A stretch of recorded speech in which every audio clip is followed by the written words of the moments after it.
The reality of it is this. If no one that I know is against finding waste, fraud, and abuse in the government. However, the way that you go about doing it, you don't play with Americans' lives, you don't play with their jobs, you don't do things haphazardly where you have to fire people, then bring Can you name one back. thing you'd do differently? What's up, everybody? Much to Scott Jennings' dismay, the View's Ana Navarro was once again dragged onto the CNN panel.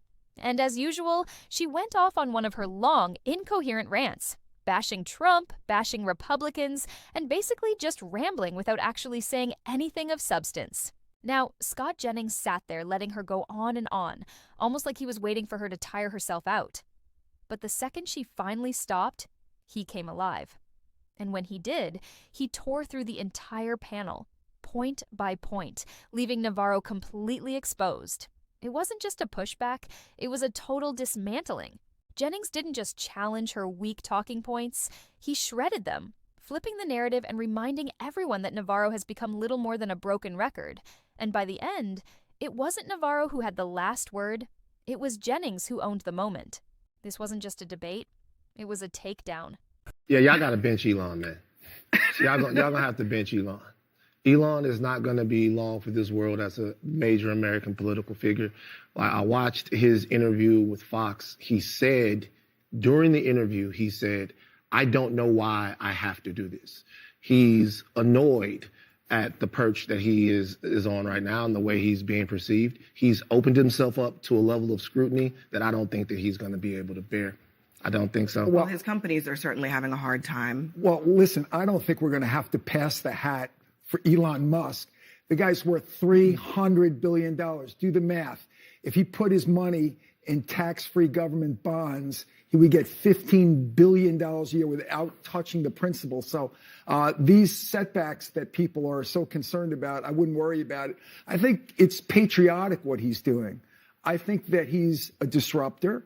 I think he is looking for fraud, corruption, and waste.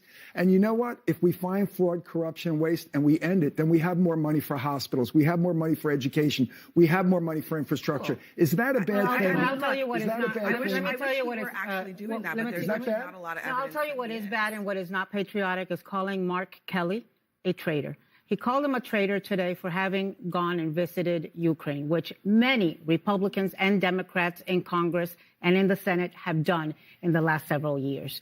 Mark Kelly is a naval aviator. He flew missions in the Gulf War. He has logged over 5,000 hours flying for the Navy. He then went on to be the pilot for the space shuttle. He serves in Congress. Elon Musk has absolutely no right, who has never served this country, who serves a president who made up a story about bone spurs so he could avoid the draft, has absolutely no right to call Mark Kelly, who is a patriot, who has served this country to the point of risking his life, and calling him a traitor. That is something we should all condemn. I don't like that kind of language from either side, and it's gotten out of hand. I think that the discourse now... I've had to do this a lot of times on the show, but I guess it's very easy to say either side to every single thing, but in response to what she said, what do you say about what Elon has to say? Well, first of all, I would never denigrate somebody who served our country and call them a traitor unless I had material evidence that they were actually a traitor. So I think that Elon Musk is not a politician. He's not somebody that is what we would say politically astute. But I think he serves a great purpose in uncovering fraud, corruption, and waste, and I think it's a patriotic act on his part. Look, I spent 5 years in City Hall working on government efficiency projects, and here's my advice for Elon. It's one thing to talk about efficiency, but what people actually care about, as you know, sir, as a local official, they care about efficacy. So, there's not a bigger fangirl of the U.S. military than me. And yes, you can respect someone's service while still criticizing their politics, their behavior, or the nonsense they spout. That's basic. But the way Navarro tried to spin this, turning Elon Musk's opinion into some sort of national scandal, was pure theater. Let's be real here. CNN gave us another nothing burger, a whole segment wasted on a non-topic. And Navarro, instead of raising the level of debate, turned it into some bad audition tape. The outrage act? Over the top. Forced. Almost cartoonish. Honestly, it felt like she was trying to convince herself more than the audience. I've got bad news for Navarro's fan club. If this was supposed to be her big defender of democracy moment, It flopped hard. Her argument had no teeth, her delivery was cringe, and the fake fire she tried to bring, dead on arrival. Probably one of her weakest performances in a long time. Now, let's get back to the real discussion, because the drama show Navarro put on didn't move the needle for anyone. So if you look on the Doge board, it just shows how much they're cutting from the federal government. How about a board that shows how long passport times are taking, that shows how quickly people in the Veterans Affairs are getting their benefits? That's what people actually care about. And if he does that board and shows that he's making progress on that, that's showing that government is actually working for people. I think everyone here can get behind that. Scott? I think on the entitlement issue, which you played, the president is in charge. He has made it perfectly clear he is not touching Social Security, Medicare, and even Medicaid, other than to say if there is fraud in any program, he'd like to root out the fraud. That's period. He's the president. The buck stops with the president. He's been clear about that since he started running in 2015. I mean, Republicans are getting ready to cut a lot from Medicare. In order Well, you to call make it cuts. They're calling it could be slowing the growth of the program or rooting out fraud, but that's different than cuts. Well, here's the reason. Here's the reason I have a lot. $880 million worth of fraud. Yeah, and I have a lot of reason to doubt what you're saying because Let me tell you something. There's a huge able-bodied population in this country that should not be on welfare. That is a true story. Okay, first of all, well, welfare, that's actually not true. Hold on a second. Welfare is not the biggest driver of this, actually. But what I'm saying is that Doge has put all this money on the board, and they've said, oh, this is waste, fraud, and abuse. And when you really look at it, they're just programs that Elon and the president and random 20-something-year-olds don't like. So when you say fraud and abuse, there's not a lot of evidence. The first word is usually waste, and they consider it to be waste. Do you think they are not actually doing that? When Congress authorizes money for a program or a program is duly authorized, that's not waste, fraud, and abuse. That's just something you don't like. Abby, everybody wants to find waste, fraud, and abuse until somebody actually does it. Do you think people... This is the problem. This is the problem. They're actually saying, okay, maybe this is waste. Hold on for a second. And then Washington goes crazy. That's untrue. It's been done. The Clinton administration was able to put together an 30-something years ago. Right, but the point of it is the way that they happened. It's been done. But the way that they went about it was to study for 6 months and then to take a longer time to understand which government jobs needed to be rooted out. He fired a bunch of people. He ended with a budget. It's been done. It's just the way that you guys are doing it. I know. And the way that we're doing it is that you don't want us to do it. In 2019, we spent $4.4 trillion as a government. Last year, we spent $6.2 trillion.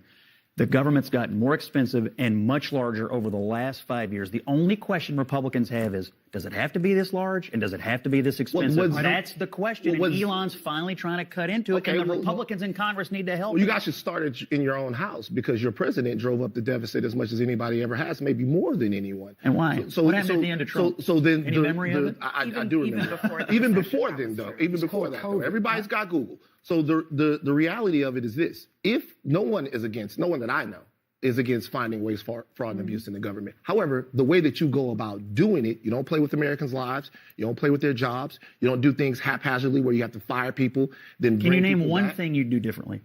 What's really happening here is a complete gaslighting attempt. They dress it up by saying, we're just rooting out waste, fraud, and abuse, but then you look at how they're doing it, and it's reckless. Nobody, and I mean nobody, is against making government more efficient. No one is against cutting unnecessary spending. But here's the reality. When you go about it in such a haphazard way, when you're firing people without a real plan, when you're slashing entire programs without thinking about who depends on them, you're not targeting waste, you're targeting ordinary Americans. You're playing with people's jobs, with their livelihoods, with their safety. Think about what was just said. Entire agencies being gutted, timelines for benefits like veteran services, or passports getting worse, critical oversight functions being stripped away, all in the name of efficiency. But who actually pays the price? Not Elon Musk. Not Donald Trump. Not the politicians and billionaires cheering these cuts on. It's the single mom who needs childcare support, the veteran waiting on his benefits, the community depending on federal investigators to keep illegal guns and fentanyl off the streets. They're the ones left holding the bag. And this is the bigger trick at play. Republicans use words like waste and fraud as a catch-all. Anything they don't like? Suddenly it's waste. Funding for public health, for climate resilience, for education, they label it fraud. Why? Because if they admitted the truth, that these are real programs helping real people, then they'd have to explain why their agenda is actually about dismantling protections and shifting resources upward to the wealthiest few. So when they say, name one thing you'd do differently, Here's the answer. You don't cut blind. You study, you target real inefficiencies, you protect the services Americans rely on. You don't treat governing like some reality TV stunt where the goal is to look tough by firing people. That's not leadership, that's negligence.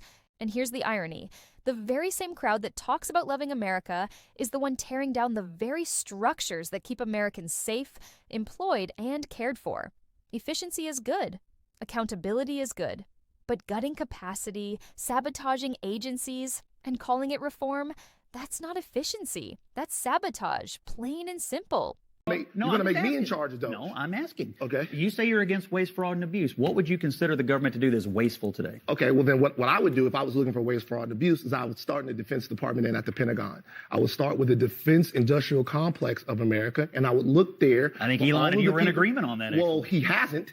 They so are. the question is, when are they going to get around to it? Because they're President starting already off told with them to do it. firing park Scott, rangers. but hold on. One of the other They already things, started looking at the you Pentagon. started your comment by saying the president's in charge. He's not going to touch Social Security and Medicare and Medicaid. That's where all the money is, It's Scott, true. which is why We're fighting over 28%. No, wait, he said Okay. he said he wasn't Okay. going to cut entitlements. No. They are I'm going to telling look you, for fraud in Medicaid. Bruce, They are going to look for I'm fraud telling you in what Medicare. Scott said. Scott Okay. said that he wasn't going to touch it. Elon said, correctly, that's where all the money is. So if you guys actually want to produce savings, you are going to have to touch it. Actually, we started this. They will not cut We benefits. started this They will not segment. cut What benefits. point Wait, we started this is segment that gonna talking be about the told to the fact American that the people? president's closest aide, the guy who's attached at the hip to him, Elon Musk, called an American hero a traitor today.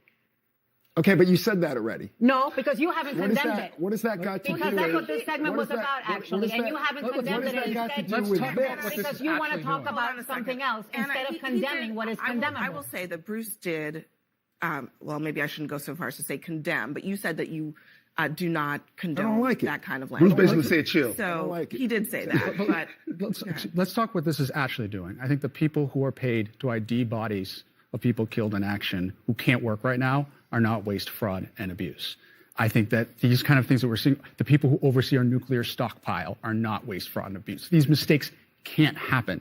It's too critical to our The country. veterans who we promised we would protect. We will when they came back. never spend unless some administration has the guts to see this through. We will never ever spend less. We will never have a smaller government. I take Everything your point. has a constituency I take your in point Washington. about finding the spending that you want to cut, but I think there's no question, even Republicans agree, and we talked about this last week, this has been done in a haphazard way to the point where the president himself had to hear it from his cabinet secretaries who were asking, what's happening at the VA? Why are you cutting all these people?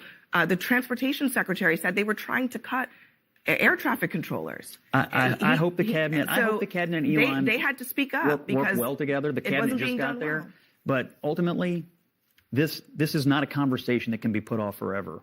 And I feel like this is what Washington does. They try to just push it back as far as they can, and then we'll get the next guy in, and maybe it won't happen. That's how you go from $4.5 trillion to But $6.2 Scott, trillion. even we gotta Republicans go. have begun saying that it needs to be a scalpel, not a sledgehammer. Yes, and and it has been a and as- sledgehammer. So here's what Anna Navarro tried to do. She wanted one panelist to condemn something Elon Musk said, something that was clearly his opinion. But let's flip that around. If Anna is going to demand that kind of moral test, then why can't she hold her own side to the same standard? Why not condemn the BLM riots that turned violent? Why not speak out against the calls for intimidation outside Justice Brett Kavanaugh's house? Why not acknowledge Antifa's role in political violence? Conservatives have repeatedly denounced January 6th. Fine. But if we're going to be consistent, shouldn't Democrats also admit when the left crosses the line? Why does accountability only ever seem to flow one way? And here's something else that stuck out to me. Suddenly, Democrats are wrapping themselves in veteran support whenever DOGE or these budget cuts come up. They're framing it like, if you oppose their policies, you must also be anti-veteran. Don't fall for it. This is narrative shaping at its laziest. It's emotional manipulation.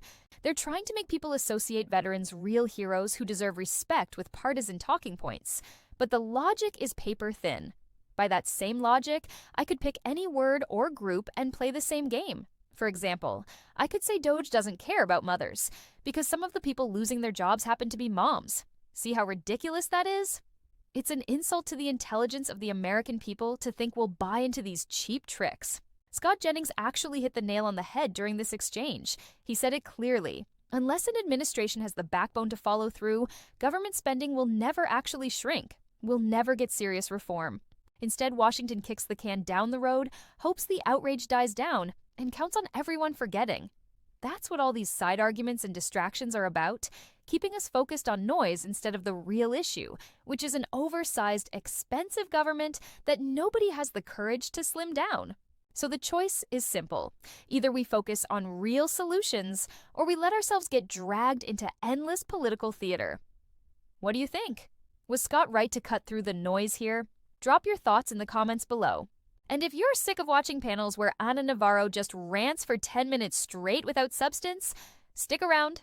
I've got more breakdowns coming. And as always, I appreciate you for being here, because I really do think this channel has the smartest viewers around.